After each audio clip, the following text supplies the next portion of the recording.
మన తెలంగాణ టైగర్ రాజాసింగ్ గారికి మోడీ గారు ఫోన్ చేశారు. మళ్ళీ ఢిల్లీ అయిపోయాడు రాజాసింగ్.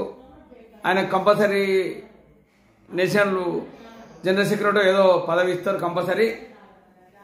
ఆయనకు 100% నువ్వు చాలా పార్టీకి అవసరం, నువ్వు ఉండాలి, నీ ఆటోమేటలు ఉండాలి. మన బీజేపీ పార్టీలో మీరు చాలా పబ్లిక్ మనిషి, మీరు పబ్లిక్ సేవ చేసే మనిషి, మీరు ఎటుపోవద్దు అని అమిత్ షా గారు ఆయనకు ఫోన్ చేశారు.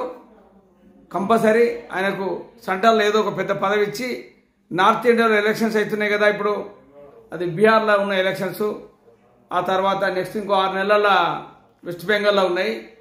ఆయనకు చాలా ఆయన వర్క్ చేస్తాడు. ఆయనకు హిందీ, ఇంగ్లీషు, ఉర్దూ అన్ని వస్తాయి భాషలు. ఆయన ఒక హిందుత్వవాది. భారతదేశానికి ఆయన సేవలు ఎంతో అవసరం అని మన ప్రజలు కూడా అనుకుంటారు. మేము కూడా ఆయన కార్యకర్తలం. మేము 1912 నుండి 2012 అంటే 12 నుండి అప్పటి నుండి మాకు ఇప్పుడు దగ్గర 13 ఇయర్స్ నుండి బాగా పరిచయం ఉన్నది మాకు. ఆ గోరక్షకులు తిరిగేది మేము. కానీ ఆయన మంచి వ్యక్తిని, కొంచెం బాధగా ఎన్ని రోజులు చాలా బాధపడ్డాం మన కార్యకర్తలందరూ.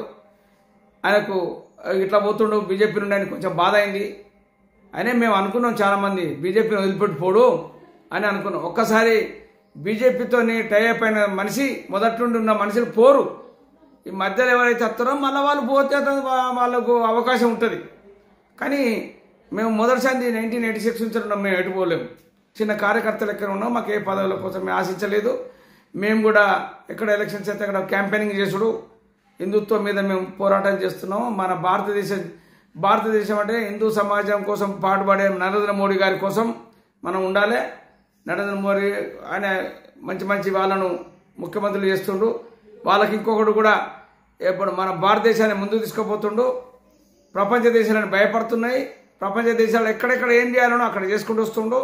అందుకే అందరూ మన రాజాసింగ్ గారికి అభినందనలు. మళ్ళీ మీరు ఢిల్లీ పోయి వాళ్ళందరూ కలిసినందుకు కంపల్సరీ బీజేపీలో ఆయనకు ఉన్నత పదవులు రావాలని నేను కోరుకుంటున్నాను. జై హింద్. నేను మీ కాశెట్టి కుమార్ ఇంపాక్ట్ ఛానల్. మీరు ఒకసారి చూసుకోండి. ఇది కూడా మీరు ఈ ఛానల్ సబ్స్క్రైబ్ చేసుకోండి.